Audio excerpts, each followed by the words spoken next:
Check Podcasts.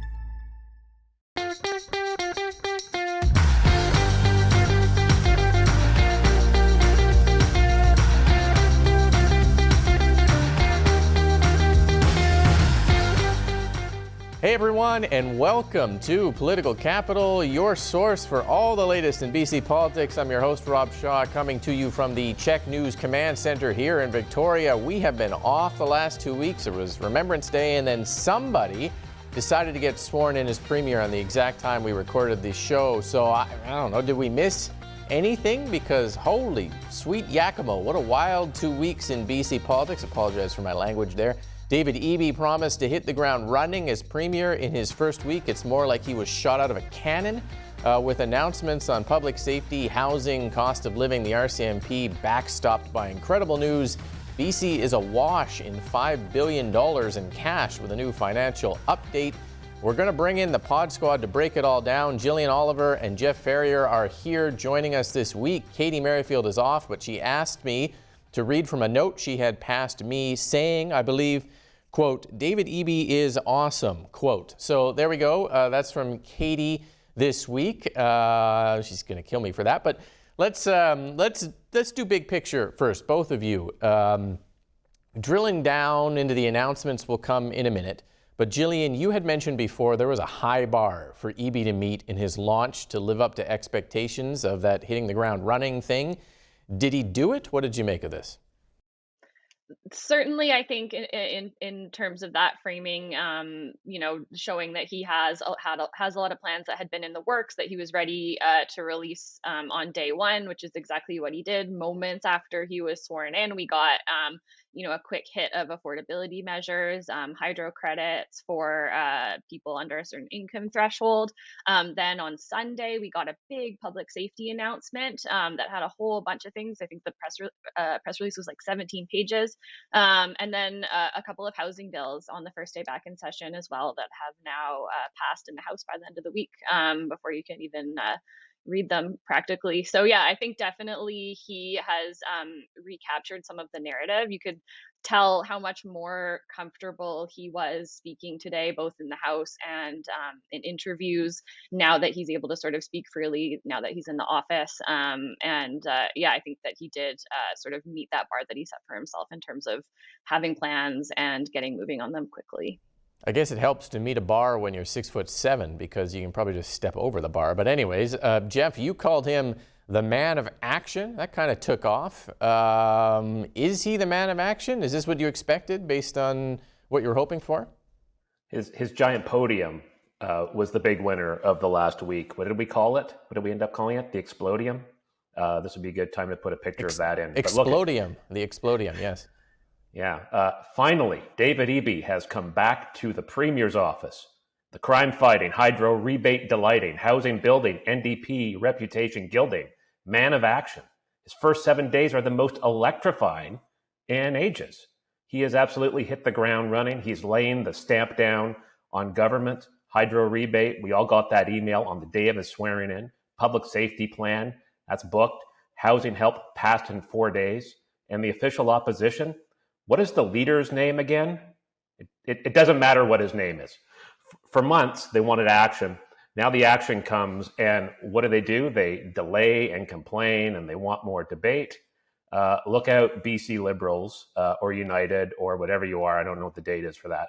But you've run into a Brahma bull of a premier who's getting things done, and you can expect more of that if you smell what the premier is cooking. Holy moly, what a promo there from Jeff. He managed to hit all of the turnbuckles on that one. Jillian, he brought up the issue of the opposition. So let's flip this around.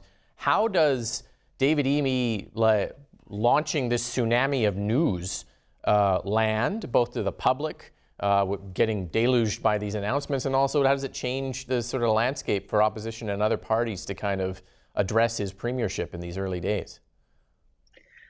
Well, I think, sort of in the minds of the public, he the strategy was obviously to release a lot of things on the top issues that are top of mind for people, so to kind of capture people's attention and sort of flood the news cycle so that there wasn't much opportunity for the opposition to break through. And I do think that the Liberals in particular were sort of caught on their back foot. I think when the Horgan announced that he was stepping down, you kind of heard from the Liberals that they wanted to run against Eby. They were excited to sort of paint him as soft on crime, as too radical, and all of these things. But I think that they looked sort of weak, considering that they had been anticipating this for so long. I don't think that the hits really landed on him this week from the Liberals.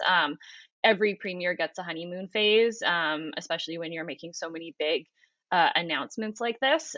So we'll see. There's still lots of time for them to sort of lick their wounds and recalibrate heading into the new year. But I definitely think that he is starting or ending this week in a much stronger position than he began it.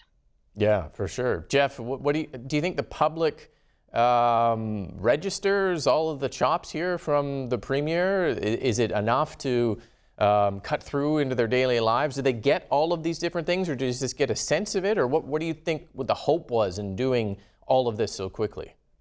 I think the message that he's trying to convey, David Eby's trying to convey, and that he has successfully conveyed, is that he's getting stuff done, right? And that was the message for week one. It wasn't about the specifics of each individual policy. Those are important. The message that he will have wanted to land is, all of you folks who are concerned that the government has not been able to make a dent in the big, wicked problems that BC has faced for an awful long time, there's a new person in town, and he's taken it on right away. And I think that did register more than perhaps the details of the housing plan, for example.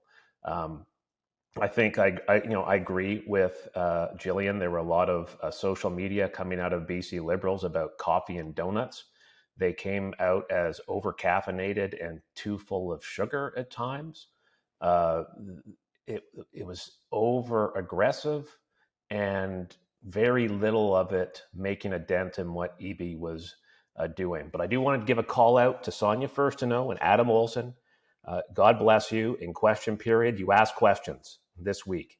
You asked short, succinct, specific, detailed questions, and the government's non-answer of them got you information that you can use to advance your advocacy work. And I wish that more folks would do that in a question period. Actually ask questions instead of making long speeches. You get better results. There's a lot of discussion about donuts. The legislature was awash in donuts this week, and it's time to take a very serious moment for a public safety announcement about your health. Sugar is bad, people. Don't eat donuts. I had one this week, and I just went all over the place. Don't do it. Don't do it. Stay away from the sugars. To the issues, though, let's drill down into those. Crime and public safety. Eby announced new funding for mental health, policing teams, a directive to Crown prosecutors on prolific offenders, something the NDP had been saying for months it couldn't do, found a way to do it. More First Nations justice centers, and then $230 million to bring the RCMP back up to full strength. Jillian, what do you make of that package? Both that it was one of the first things the Premier announced, but also the breadth of boosting policing and the mental health response and kind of the Indigenous component of it all together. Mm-hmm. Well, I think, the high level in terms of the strategic aspect of it, I think Eby is taking a page out of Horgan's book in terms of strategy. He's thinking, okay, where am I most vulnerable, especially with respect to sort of, crossover voters with the BC Liberals. And that's, the criticism that he's soft on crime. And so he wanted, and for Horgan, I think, with the baggage of the previous NDP government, that was, weak on the economy. So we saw Horgan sort of tack to the center on his fiscal management, on some of his economic decisions. And now we're seeing Eby tack to the right on crime, I think, coming out really strong, unabashedly, with more money, more resources, more information sharing for police, moving forward with making it easier to hold people accused of crime without bail, giving prosecutors and judges more flexibility there to sort of hopefully keep those high-profile cases that we've been hearing in the news out of the news, while at the same time, trying to advance some more progressive policies to have more options for people that are primarily struggling with mental health issues, to sort of address systemic inequalities with respect to racialized people and Indigenous peoples overrepresentation in the justice system. But it's not without its risks. We saw his former organization, the BC Civil Liberties Association, other organizations like Pivot Legal and other commentators raise the prospect of charter challenges because of these changes, as well as the chances that racialized people could end up to be more overrepresented in the prison system. Those are things that will take time to bear out before the government gets any blowback on it. So I think he's really trying to sort of blunt the immediate criticism, show that he's taking strong action, show that he is taking people's concerns about public safety really seriously, and deal with those problems that might sort of affect more progressive parts of the NDP coalition and those voters later on. Yeah, you certainly had a lot of validators, as you mentioned. I think it was a 17-page list of people validating this crime plan, and then more on the RCMP as well. Jeff, one of the questions that keeps coming back to Eby, and I asked it myself in between donuts this week, is what have you been doing the last 5 years on this file, which touches his Attorney General file? And if the solution to, policing in part was $230 million for the RCMP to get him back up to full strength, why weren't we talking about that the last 5 years? How do you think those pushback questions landed on Eby when he announces a crime plan that gets a lot of praise by a lot of people, but comes with a kind of an undercurrent of, well, where has this been for a while? Yeah, the announcement, I think, was the political equivalent of full-size candy bars at Halloween, supported by everyone except for those people who would give out toothbrushes. And you just got to tune those folks out, though they're well-meaning and their heart's in the right places. If Katie were here, I believe she would not have said what you said earlier on in the show, and she would have said, David Eby has been in charge of this file for 5 years. We're only now seeing these announcements. What took him so long? And that's a fair comment. And I would say in response that David Eby has been premier since Sunday. He's clearly establishing a new direction where he was once one voice around a cabinet table having to jockey with others to move things forward. He's clearly in charge and he's setting a new direction. It's something that every successful premier in Western Canada who's taken over at mid-mandate and not in an election has done to a certain extent, where they've identified weaknesses, as Jillian points out, in their government, in public dissatisfaction with what they're doing, and pivot and fix that. We saw it with Ralph Klein and deficits in Alberta. We saw it with Scott Moe and austerity in Saskatchewan. Glenn Clark did it by showing decisiveness after a lot of dithering by Mike Harcourt on his way out, and established, this is my government, this is where we're heading.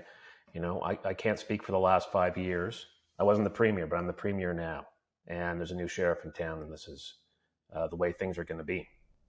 I thought you'd make a very ancient reference to some show with a sheriff there, but I think the issue that is coming up again and again, though, that I find kind of interesting is, like, for example, Mike Farnworth has been Solicitor General for 5 years. He's standing there at the press conference with David Eby saying this is going to make a huge difference, this RCMP funding. Well, what have you been doing for 5 years? Like, were you asking for $230 million to bring the RCMP up to speed, which apparently Farnworth was, and you couldn't get it because the Premier or the Finance Minister wouldn't give you $230 million to improve public safety on streets? Like, I think that undercurrent, to me, I find kind of fascinating, because it's not a change in government. It's not a different party. It's a guy who was in charge of some of the files that he's actually fixing now, but makes it sound like he was powerless to do it. And I think that dynamic could be certainly taken advantage of by, and is being taken advantage of by, the opposition parties. Let's continue that, though, on the issue of housing, which came with enormous new legislation on Monday that gives the Eby government the power to override municipalities on approving housing projects and rezoning their communities for higher density if those cities and towns fail to meet their housing needs targets on the amount and type of housing that they need to build. It's a threat Eby has made before. Now it's law. He says it's going to speed up housing approvals and through municipal red tape and get more supply on the market. Jeff, the housing package, anything surprising in there? What do you how do you think that's going to resonate with both the public on an issue that is going to take some time to see that supply increase? I think David Eby setting a pretty good pace on housing right out the gate, passed some measures that are going to make a difference for folks in 4 days, was willing to face criticism for bringing in time allocation to cut off debate on the legislation in the House. That's how, and he was put that question in the House this week and said, I'm not going to apologize for taking action in a housing crisis. These are first steps. They are not the only steps. I expect to see more in the upcoming budget. I expect to see the anti-flipping tax. Then I expect to see more money for building housing. I expect to see the rest of his plan then. But doing things like making it so that stratas can be rented is a good thing. That people who decide to have kids can't be banned from going into stratas. If it were up to me, I would, any strata that tried to do that, I would buy out the first 2 floors of the building and put in a childcare in the school. But David Eby has taken a more center of the road approach and just banned the practice of discrimination based on age, with some exceptions for seniors. And this big issue around setting targets for housing supply in local governments, local municipalities rather, long overdue. There's gonna be some pushback, I am sure, from local residents and some local governments suggesting this is an overstep of powers. But given the crisis that we're in, given the issues that we're facing, doing things the way we've always done is not going to work, and this is a fight worth having. Jillian, what did you think of the housing reforms? Well, I think, there's a question of how effective the measures will be. For example, the government says that banning the rental restrictions in stratas, there's about 3,000 units that will be affected. And, even some pushback from mayors on some of the bigger changes in terms of power that the provincial government is giving themselves to push through changes, saying that they are getting affordable housing projects turned down for funding by BC Housing. That process has stalled. Mayor of Coquitlam saying that he's had delays because of different permitting issues that are on the provincial side. So I think, we'll see how effective those things are. That said, I think they're good measures that will have wide public support, and I agree probably should have been done a long time ago. I think to your other point, Rob, about how vulnerable the government is on the idea that they didn't act soon enough, I think that mostly, for the most part, the public is more concerned about what are you doing for me now. The past is in the past, you can't change it, especially when it comes to time to cast a ballot. That's the question, is what's going to happen next. On the issue of housing, I do think it's unique. I think we still see the BC Liberals wearing a lot of baggage because they didn't act sooner, because I think the public, housing is something that people really understand because we all need it. People understand that the housing crisis has gotten harder to deal with as it's gotten more and more expensive because of the potential downside involved in depressing the market. So, I do think that there is some vulnerability and some questions that the government will continue to face that the opposition might be able to, make some traction on. The flip side of that, of course, is that the BC Liberals have the baggage, as I mentioned, maybe some more opportunity for the Greens if they can put forward a bolder vision and convince the public that they would be able to act in a more impactful manner, or be more trustworthy on that file. But I think it's a good start. Like Jeff said, we'll probably see a lot more in the budget. This is a file that has been like Eby's number one issue for his political career. So definitely looking forward to seeing some of the bigger and hopefully more impactful things in the budget. What do you think Eby does next here? I'm going to put this question to sort of both of you and go around on it. This pace is blistering. I'm not sure it's sustainable. It's costing a lot of money. I think the promises so far in the first 4 days were $1.2 billion, and certainly in the first week, although there's lots of money, it looks like, in the budget. So does this continue straight up through until the budget, or was this just done for a week and then things back off? Jeff, we got a couple minutes here. Just give us in 60 seconds what you think the Premier's going to do next. I think he's going to try and keep up the pace through the budget. His next big announcement is going to be cabinet on December the 7th. I'll be interested to see what he has to say on reconciliation. There's the First Nations leaders gathering this week in Vancouver, where all the chiefs from across the province come to meet cabinet and government. It'll be interesting to see if he has something substantive to say on how he's going to move forward the goalposts on the action plan the government's put forward to advance reconciliation. And then post-budget, I expect you'll see, there's going to be a lot more money in the budget, as we saw from today's financial statements, for investment and advancing of his priorities that Eby wants. And I think post-budget, it will move into a more steady state of putting the plans into action, making things work, making the measures happen and go well. So I think pace, keep up the pace until the budget, and then more into an implementing stage. Just quickly, Jillian, what do you think he does next? Well, I think, some of the big files he hasn't touched on yet are healthcare. Obviously, the province has still got to figure out their deal with the nurses, I believe. So that's got to be top of mind going into the next couple of months. And then, there's the issue of the environment as well. I kind of think, $5 billion sounds like a lot, but it tends to get eaten up quite quickly. I think Eby's probably going to be looking more at like cost of living stuff and healthcare before he starts to look at things like old growth and climate. But we will see. His cabinet choices will be telling, and so will the budget. Okay, great. Thank you both for being here. Thank you for watching this week. Remember, the show's past episodes are on the free Check Plus app, and make sure you subscribe to the podcast for additional content. Thank you so much for being here. We will see you next week on Political Capital.